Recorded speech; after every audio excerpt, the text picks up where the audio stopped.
guests, ladies and gentlemen, some diplomats and parliamentarians, مجھے اس بات کی اطلاع ہے، میں گفتگو کرنے سے پہلے پتہ کر لیتا ہوں کہ ٹرانسلیشن کا اہتمام ہے، تو جن لوگوں کی سمجھ میں نہ آئے بات اردو میں خاص طور پہ اس وجہ سے تقریر کرتا ہوں کہ یہ بات کہیں ٹیلی ویژن کے ذریعے جب لوگوں تک پہنچے گی تو اس میں پاکستان کے عوام کی کچھ کہہ رہی ہیں آپ، پاکستان کے عوام کے تک یہ بات ان کی فہم میں بھی آ جائے کہ کتنا اچھا کام یہاں پر بہبود ایسوسی ایشن میں آپ لوگ کر رہے ہیں۔ میں بہبود ایسوسی ایشن سے واقف ہوں، سارے پاکستان میں مختلف جگہوں پر مختلف گروپس آف لیڈیز نے یہ کام شروع کیا اور بہترین کام، اور جیسے آپ نے کہا کہ 50 سال ہو گئے اس بات کو، بہترین کام کیا۔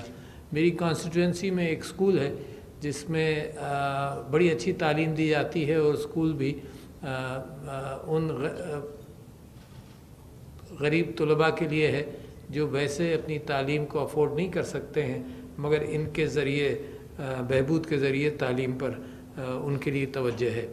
اچھا جی، یہ ایک کمپریہنسو انداز سے میں آپ کے ساتھ گفتگو بھی کرنا چاہتا ہوں۔ یہ جو اسٹیٹسٹکس دکھائی گئی یہ تو بڑی افسوسناک ہیں، اور ان اسٹیٹسٹکس کے اعتبار سے بہت ساری چیزیں ممکن ہیں، تو ہر سٹیپ پر آدمی اپنے شوق کے ساتھ کہیں نہ کہیں کسی سٹیپ پر کسی بات کو پک کر لے گا اور اس میں اپنا حصہ ڈال سکتا ہے۔ سب سے بڑا حصہ تو عام طور پر ریاست کا سمجھا جاتا ہے، اور بچوں کی صحت اور بچوں کی تعلیم کے حوالے سے ذمہ داری سب سے زیادہ ریاست کی ہے، سب سے زیادہ ریاست کام بھی کر رہی ہے۔ مگر آپ نے جو اسٹیٹسٹکس دیے اس اعتبار سے دنیا نے نیونیٹل مورٹیلٹی اور میٹرنل مورٹیلٹی اور میٹرنل ہیلتھ کے حوالے سے جو آپ نے گفتگو کی، اس سے مجھے زیادہ پریشانی یہ ہوئی کہ دوسری قوموں نے اس میں زیادہ ترقی کی ہے اور پاکستان پیچھے ہے۔ جب معاشرہ خود طاقتور ہو جاتا ہے یا معیشت طاقتور ہو جاتی ہے تو اس بات کا امکان ہے کہ مختلف ذریعوں سے، کہیں ہیلتھ پالیسی، کہیں ہیلتھ انشورنس، مختلف ذریعوں سے اس کے کوشن اور اس کے انداز بدل جاتے ہیں۔ اگر کسی قوم نے ترقی کرنی ہے تو اس قوم کی ترقی کے اندر بنیادی چیز، دو چیزیں بڑی اہم ہیں، ایک ہے صحت اور دوسری ہے تعلیم۔ اور اس انداز سے جن قوموں نے اپنے آپ کو اپروچ کر کے یہ بڑا گیپ جو ہیوز اور ہیو ناٹس کا ہے، جو ہمیشہ سے جب سے انسان نے پیسہ جمع کرنا شروع کیا اور اپنے ہی برادری کو ایکسپلائٹ بھی کرنا شروع کیا، تو جب سے یہ ہیوز اینڈ ہیو ناٹس کا ڈفرینس ہے، یہ اللہ تعالیٰ کا کریٹڈ ڈفرینس نہیں ہے۔ اللہ کے ہاں تو بالکل ایک انداز سے، مساواتی انداز سے محبتیں، بھوک، پیاس، نفرتیں، سب چیزیں ایک ہی انداز سے سب کو ایکولی ڈسٹریبیوٹ کی گئی ہیں، مگر ایک درجہ انسانوں نے اپنا کریٹ کر دیا کہ یہ یہاں پر ہے اور یہ یہاں پر ہے، یہ یہاں پر ہے۔ مگر ان دو چیزوں کے اندر آئین بھی پاکستان کا یہ وعدہ کرتا ہے کہ تعلیم اور صحت جو ہے وہ ذمہ داری ریاست کی ہے، اور یہ بھی وعدہ کرتا ہے کہ ریاست جو ہے مفت تعلیم مہیا کرے گی۔ مگر ریاست کے اندر بوجوہ ہم ان وجوہات پر نہیں جانا چاہتے، ہم تو اب عام طور پر جب گفتگو کریں تو اس بات پر کریں کہ سیڑھی کیسے چڑھنی ہے، یہ نہیں کہ سیڑھی کس نے نیچے کی توڑ دی۔ جو کچھ ہوا، کم سے کم آپ جیسے کنسٹرکٹیو لوگوں کے، جن کا ذہن کنسٹرکٹیو انداز سے کام کرتا ہے، کم سے کم اس محفل کے اندر کنسٹرکٹیو گفتگو ہو سکتی ہے کہ اب کن چیزوں کو ہم پرائرٹیز دیں گے۔ ایک چیز تو بہت بڑا کام، میں بہبود کو میں مبارکباد دینا چاہتا ہوں، جتنا بھی انٹریکشن ہوتا ہے، اور آپ کی سب سے بڑی ایمبیسڈر میرے گھر میں موجود ہے سمینہ علوی، وہ چاہے عورتوں کے ایشوز کے حوالے سے، چاہے بریسٹ کینسر ہو، چاہے ڈسیبلڈ بچے ہوں، چاہے ایمپاورمنٹ آف وومن ہو، تو ان کا اور میرا جس چیز پر عموماً بحث ہوتی رہتی ہے وہ یہی ہے، تو کیونکہ اس کے ذہن میں جو پرائرٹیز ہیں وہ میرے ذہن میں بھی جگہ تلاش کر ان پرائرٹیز کو وہ بڑھاتی رہتی ہیں۔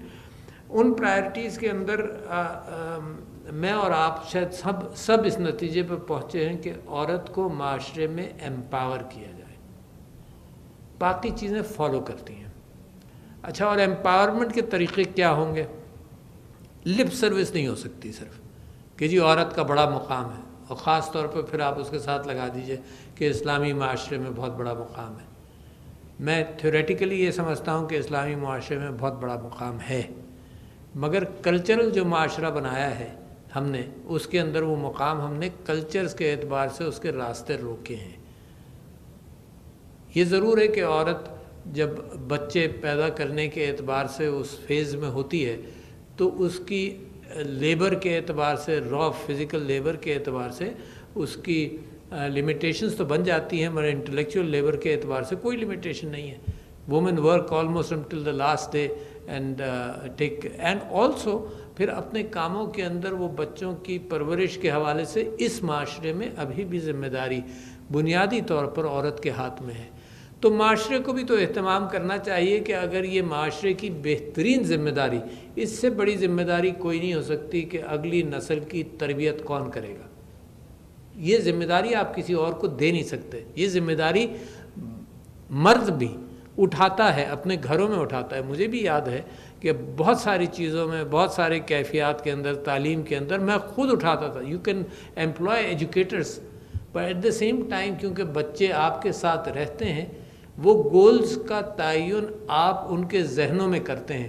کچھ چیزوں کے متعلق ہزاروں مرتبہ ان کو نصیحت کرنی پڑتی ہے، ہزاروں مرتبہ۔ I'll give you an example of my profession۔ بچوں سے کتنی مرتبہ ہمیں روزانہ پوچھنا پڑتا ہے تم نے برش کیا نہیں کیا، ہے؟ تو ہزاروں مرتبہ آپ کو نصیحت کرنی پڑتی ہے کہ یو انگرین کریں آپ کہ دنیا کے اندر تم کو کہاں تک جانا۔ تو یہ ہے پرورش، اور یہ ہے تہذیب اور تمدن کا چھاپا جو ان کے اوپر لگتا ہے، اور یہی ہے جو محبتیں پھر اگلی منزل کے لیے ان کو تیار کرتی ہیں۔ تو جہاں عورت کو امپاور کرنے کے اعتبار سے میں نے آپ سے کہا کہ لپ سروس نہیں ہو سکتی، we have to get out of that forum. میں مختلف موقعوں پر، لوگ مجھے کبھی کبھی کہتے ہیں کہ اسلام کے اندر اور جو ریٹروگریسو یا جو لوگ ہیں جو دین کا پرچار کرتے ہیں وہاں پر ہی ریزسٹنس ہے، مگر مجھ سے کوئی آرگو اور بحث نہیں کر سکتا کہ Bibi Khadija the wife of the Prophet صلی اللہ علیہ وسلم was a business woman, so she was out and working۔ کوئی بحث نہیں کر سکتا۔ البتہ یہ معاشرے کی ذمہ داری ہے کہ عورت جب باہر کام کرنے نکلے تو وہ ہراساں نہ ہو، بچی جب تعلیم حاصل کرنے کے لیے جائے تو وہ ہراساں نہ ہو۔ جب یہ چیز آپ انشور کر دیں تو ان کی زبان بھی بند ہو جائے گی جو روکتے ہیں، یا بند کیا، جو فکر مند ہیں اپنی اولاد کے اعتبار سے، اپنی بیٹیوں کے حوالے سے۔ تو ہمیں بھی کنسرن ہونی چاہیے، ہم بھی اس معاشرے کے افراد ہیں، ہمیں بھی کنسرن ہونا چاہیے کہ کتنا ہراسمنٹ معاشرے میں ہوتا ہے، اس کو کیسے روکا جائے۔ اور اسلامی معاشرے کے اندر تو اس کا امکان نہیں۔ کسی نے حضرت عمر سے کانسیپٹ پوچھا کہ کیا کانسیپٹ ہو سکتا ہے عورت کی سیفٹی کا، تو انہوں نے کہا عورت کی سیفٹی کا کانسیپٹ اسلامی معاشرے میں یہ ہے کہ وہ پورا انہوں نے یمن سے عدن تک یا شمال تک ٹریول کا کہا کہ وہ سفر کرے اور اس کو یہ خطرہ نہ ہو کہ اس کا زیور یا اس کی حیا کو کوئی خطرہ ہے۔ یہ آئیڈیل ہے اور یہی گول ہے۔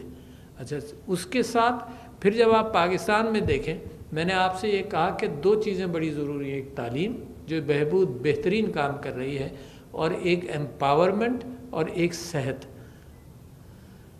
جب پاکستان بنا تو I am lucky in the sense کہ جو فرسٹ لیڈی رانا لیاقت علی خان تھیں، the wife of the first prime minister of Pakistan, she also became my patient in my practice of dentistry. تو انہوں نے یہ اپوا کے نام سے، آل پاکستان وومنز ایسوسیشن کے نام سے ایک ادارہ سیٹ اپ کیا، جس کے اندر میری والدہ بھی اور بہت ساری خواتین جو ایلیٹ گھرانوں سے تھیں وہ بھی نکل کر کام کرتی تھیں۔ وہ سپرٹ میں سمجھتا ہوں کہ بہبود اور ایسی اداروں کے اندر وہ جاگ رہی ہے، وہ spirit, and I thank them. یہ شکریہ ہی ادا کر سکتے ہیں ہم کہ آپ لوگ جو محنت کر رہے ہیں، اور یہ جب تک اسٹیٹ اپنا پورا کردار نہیں پلے کر سکتی، اور اسٹیٹ کے اندر بھی بڑے تناؤ ہیں آج کل بہت ساری چیزوں میں، اس کو فائنینشیل لمیٹیشنز ہیں، تو میں سمجھتا ہوں کہ یہ کار خیر کا جو کام ہے وہ اہم رہے گا۔ اور پھر بھی میں اپنی وراثت سے اس بات کو نکالنا چاہتا ہوں، اسلامی وراثت سے، کہ ایک دن فار سوشل ویلفیئر میرے نبی صلی اللہ علیہ وسلم نے ایک گروپ آف صحابہ سے یہ کہا کہ جی اللہ کو تمہاری مدد کی ضرورت ہے. تو لوگوں کو بڑا تعجب ہوا. اس میں سے ایک صحابی کو زیادہ تعجب ہوا. انہوں نے کہا اللہ کو میری مدد کی ضرورت ہے. تو and he went to the prophet and said آپ اپنا ہاتھ میرے ہاتھ میں دیجئے اور میرے سوال کا جواب دیجئے. تو انہوں نے پوچھا کیا سوال تمہارا؟ انہوں نے کہا جی اللہ کو میری مدد کی ضرورت ہے. تو دا پرافٹ سیڈ یس تمہاری مدد کی ضرورت ہے کیونکہ اس نے جو نظام بنایا ہے اس کے اندر انسان کی بھی مدد کرے گا. صدر مملکت ڈاکٹر عارف الوی اسلام آباد میں تقریب سے خطاب کر رہے تھے. انہوں نے کہا کہ عوام کو بنیادی سہولیات کی فراہمی ریاست کی ذمہ داری ہے. خواتین کا کردار کسی بھی ترقی یافتہ معاشرے میں اہم ہے.